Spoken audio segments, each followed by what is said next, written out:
आज म आफ्नै अगाडि उभिएको छु, पुराना बानी र डरहरूलाई हेर्दै।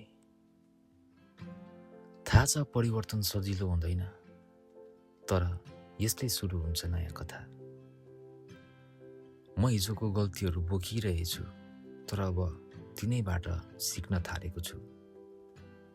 किनकि बुझ्दैछु आफूलाई बदल्नु भनेको आफूलाई हराउनु होइन, झन् स्पष्ट भेट्नु हो। म बिस्तारै छोड्दैछु आफूलाई रोक्ने आवाजहरू र अपनाउँदैछु आफूलाई विश्वास गर्ने साहस। सायद बाटो लामो हुनेछ, सायद फेरि ठोक्कर लाग्नेछ, तर अब डर छैन, किनकि म अघि बढ्ने निर्णय गरिसकेको छु। आजदेखि म आफूलाई रोज्दैछु, आफ्नो शान्ति, आफ्ना सपना, र यही सानो निर्णयबाट ठुलो परिवर्तन जन्मिनेछ।